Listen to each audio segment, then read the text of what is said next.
저는 아까 말씀드린 것처럼 상장사를 주로 보기 때문에 투자자 관점에서 많이 보는데 저희 유통이 금년도에 있었던 가장 큰 이벤트는 두 가지로 말씀드릴 수 있을 것 같습니다. 첫 번째 같은 경우는 체질 개선, 이 본격적인 체질 개선이 일어나는 게 코로나19에 따른 금년의 변화 중의 하나였고요. 그리고 두 번째 같은 경우는 유통사, 한국의 유통은 굉장히 오래된 채널입니다. 근데 변화를 하고 싶었음에도 불구하고 여러 가지 이유 때문에 변화를 못했는데 코로나19를 겪으면서 변화를 넘어선 진화가 일어나는 해가 올해가 되었습니다. 그래서 조금 이어서 좀 말씀을 드리면은 유통은 그러니까 주가적인 측면에서 봤을 때 금년을 빼고 작년 그리고 과거 2, 3년을 봤을 때 굉장히 부진했습니다.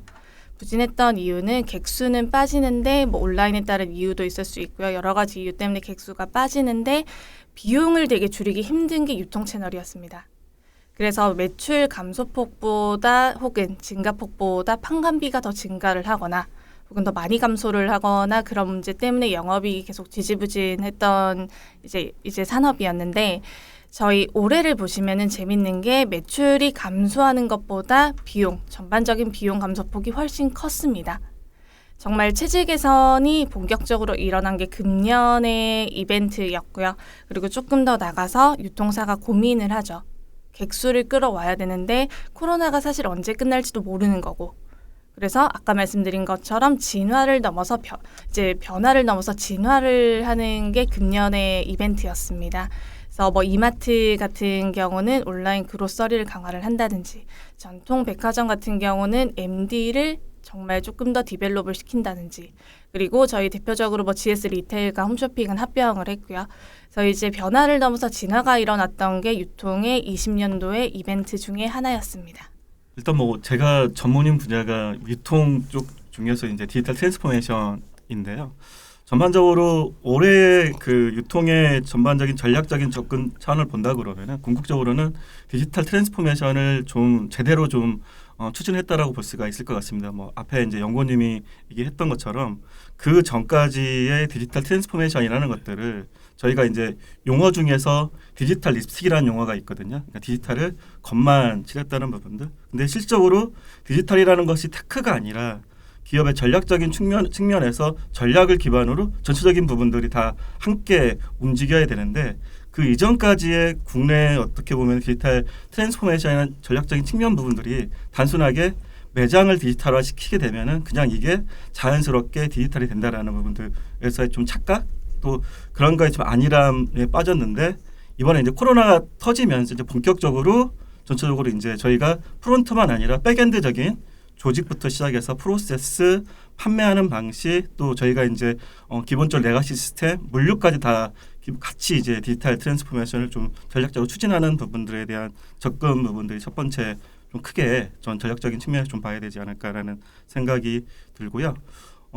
두 번째 부분에서는 이제 신규 카테고리의 좀 부상이라는 걸 봤을 때 이제 저희가 봐야 되는 부분들이 이제 이 코로나가 터지면서 신선식품에 대한 어떤 그 부각 또 신선식품에 대한 구매도 자체가 좀 늘어났다는 부분들. 이제 그러면서 조금 더의 이제 다양한 카테고리 부분으로 온라인 커머스 부분들이 좀 확장이 가능하다는 부분이 두 번째 좀 봐야 되는 부분이고요. 세 번째 부분에서는 저희가 최근에 보면은 좀 유통이라는 얘기들도 많이 하지만은 전체적인 디지털 기반의 비즈니스 모델과 전략적인 측면에서 플랫폼이라는 용어를 좀 많이 사용합니다. 그 전까지 유통 자체는 예를 들어서 저희가 오프라인 매장, 그 다음에 모바일, 그 다음에 PC, 기타 기업들이 가지고 있는 인력이 됐던 기반 인프라가 됐던 것들을 다 따로 봤던 부분들인데 지금에서의 이제 좀 봐야 되는 부분들을 그것들 어떻게 플랫폼으로 다 플랫폼을 기반을 갖추고 그 역량을 가지고 어떻게 이제 그 디지털로 정말 트랜스포메이션 할 것인가라는 전략적인 측면에서 기존에 이제 저희가 얘기하는 매장의 재정의, 그러니까 매장도 단순하게 저희가 세일즈하는 곳이 아니라 전체적으로 본다 그러면은 어떤 물류의 거점, 그 다음에 고객 경험을 강화하는 기반의 좀 전략적인 포지셔닝 부분들이 좀 있었던 부분들이고요. 이제 두 번째 부분에서 본다 그러면 결과적으로는 기업들이 가지고 있는 데이터라든지 또 인프라 부분들을 좀 더 확장해서 또 여러 가지 부분으로 좀 확대하는 적인 측면 부분들, 그 부분에서 이제 기존 간과했던 어떤 물류 측면 부분들을 좀 더 확장하는 부분이 있었고요. 세 번째 부분에서 본다 그러면 이제 저희가 얘기하는 미디어 커머스 같은 이제 그런 좀 거기에 연결시켜서 그 플랫폼과 연동돼서 다양한 자원 부분들. 왜냐하면은 저희가 이제 미디어 커머스를 바라볼 때도 그냥 단순하게 옛날 같은 홈쇼핑 방식 부분들이 아니라 기본적으로 기업에 있는 어떤 이제 플랫폼 역량이라는 것들을 가지고 소싱부터 시작을 해서 거기에서의 어떻게 보면 적객 능력부터 시작을 해서 또 컨텐츠의 구성분명, 커뮤니케이션이란 전체적인 역량이라는 것들이 총 직결이 돼야만 좀 더 저희가 성공할 수 있는 부분들이 단순하게 이제 예전처럼 그냥 저희가 화면 띄워서 하는 부분들이 아니라 좀 더 그렇게 좀 진화하는 부분들이었고요. 이제 마지막으로 좀 봐야 되는 부분들은 어찌 보면은 저희가 PB라고 봤던 것들이 아니라 최근에는 이제 PB라는 용어도 많이 쓰이지만은 D2C라는 부분들, 다이렉트 컨슈머. 그래서 온라인에 대한 중요도가 커지면서 뭐 어찌 보면 이제 플랫폼과 같이 좀 봐야 되는 부분들이 있는 것 같은데, 그러니까 단순하게 기업들이 기존의 중간과 소매들을 도소매를 거쳐서 했던 부분들이 아니라 이제는 아예 전체적으로 그 플랫폼 전략적인 측면에서 D2C를 또 같이 가져가고 또 그 D2C를 하면서 기본적으로 이제 D2C에 맞는 브랜드를 다시 개발해서 확장해 나가는 전략적인 측면들이 좀 올해 그런 좀 변화 부분들이 좀 많이 일어났다고 생각이 듭니다.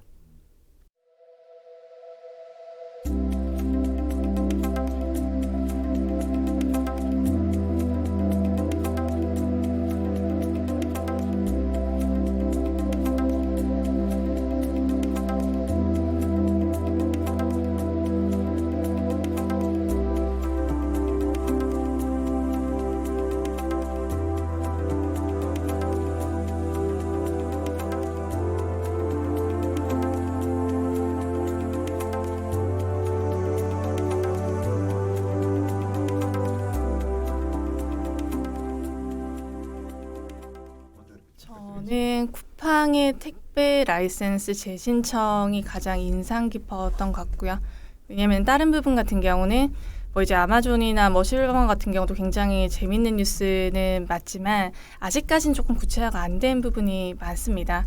그렇기 때문에 저희가 이제 상상을 해야 되는 부분이 많은 거고, 그리고 이제 쿠팡 같은 경우는 택배 라이센스를 사실은 한번 반납을 했다가 재신청을 한 거죠. 그럼 이제 얘네가 어떤 방향성을 갈 것인가가 저희는 예측 가능하죠. 쿠팡은 지금 실질적인 풀필먼트 서비스를 제공을 하고 있죠. 특별 라이센스가 없음에도 불구하고 로켓제휴라고 해서 이제 오픈마켓 형태임에도 불구하고 이제 매입 타임을 조금 조정을 해서 그럼 여기서 택배 라이센스를 받아서 이제 앞으로 나가겠다는 거는 이제 앞으로 우리가 본격적으로 풀필먼트 서비스를 하겠다. 조금 나가서 우리는 아까 대표님 말씀하신 플랫폼 사이드에서 플랫폼 비즈니스를 정말 본격적으로 해보겠다라는 어떻게 보면은 정말 공식적인 첫 발자국이 되는 거죠. 그렇기 때문에 저는 올해 가장 있었던 이벤트 중에서는 쿠팡의 택배 라이센스 재신청이 가장 인상 깊었습니다. 가장 뭐 깜짝 이벤트라고 한다 보면은 저는 이제 그 아마존하고 11번가하고 제휴를 좀 봐야 되는 부분들인데 뭐 아까도 동일하게 얘기했던 것처럼 어떤 가시성이라는 부분들은 지금 보여지는 부분들은 아마존이 이제 그 국내 배송했을 때 배송에 대한 부분 무료 배송한다 그래서의 좀 접근적인 차원들을 봤는데 솔직히 실질적으로 아직까지 그거에 대한 이제 가시성이라는 건 보여지지 않았지만은 그러니까 저희가 근데 봐야 되는 부분 뭐 두 가지 이제 사이드에 같이 또 봐야겠죠. 어떻게 보면 이제 아마존 사이드하고 그다음에 SK 사이드에서 같이 봐야 되는 부분들이 있는데, 그러니까 뭐 계속적으로 그 저희 소문과 소문이 일었던 정말 아마존이 한국을 진출하느냐라는 측면에서의 거기에서 이제 저희가 클라우드는 진출을 했지만은 본격적인 커머스에 대한 진출 부분들이 뭐 이렇게 이제 가시성이라고 보여지지 않지만은 거기에 대해서의 접근을 시도를 했다라는 부분들, 그게 또 그 부분들이 전략적인 제휴를 통해서 어느 정도는 이제는 조금은 가시화됐다라는 측면에서 저희가 좀 봐야 되는 부분. 그러면서 이제 정말 시장에 대한 전체적인 구조가 또 경쟁이라는 것들이 어떻게 변화가 될 것이라는 부분이 내년 좀 더 재밌어지는 구도가 될 것 같은 생각이 들고요.